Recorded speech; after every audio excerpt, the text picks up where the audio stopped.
బాంబులు తీసుకుని ప్రశాంతంగా జనం మధ్యలోకి వచ్చేసేసి జనావాస ప్రాంతాల్లోనో లేకపోతే గనక జనాలందరూ సరదాగా ఉండేటటువంటి ప్లేసుల్లోనో పేల్చేటటువంటి దుష్కృత్యాలు చేయడం గతంలో చూసాం. మనకు లుంబిని పార్క్ దగ్గర నుంచి, గోకుల్చాట్ దగ్గర నుంచి, దిల్సుఖ్ నగర్ బాంబు బ్లాస్టుల దాకా చూసాం.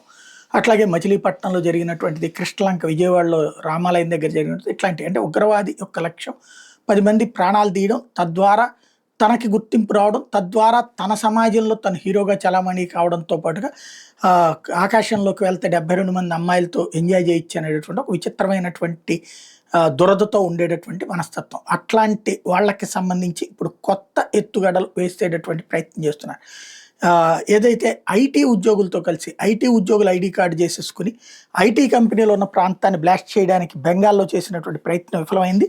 వాళ్ళని పట్టుకుంటే ముగ్గురు టోటల్గా ఐటీ ఎంప్లాయీస్ లాగా ఐడీ కార్డ్స్ వేసుకుని ఐటీ కంపెనీల్లోకి వెళ్తే సెక్యూరిటీ పట్టుకుని పోలీసులకు అప్పచెప్తే వాళ్ళని విచారిస్తే ఐఎస్ఐఎస్ ఉగ్రవాదులని తేలింది. అంటే ఐటీ కంపెనీలను కూడా బ్లాస్ట్ చేయడానికి కుట్రలు పన్నుతున్నారు. తద్వారా భారత ఐటీ మార్కెట్ కూడా దెబ్బతీసే కుట్రలు చేస్తున్నారు అన్న విషయం అర్థమవుతుంది.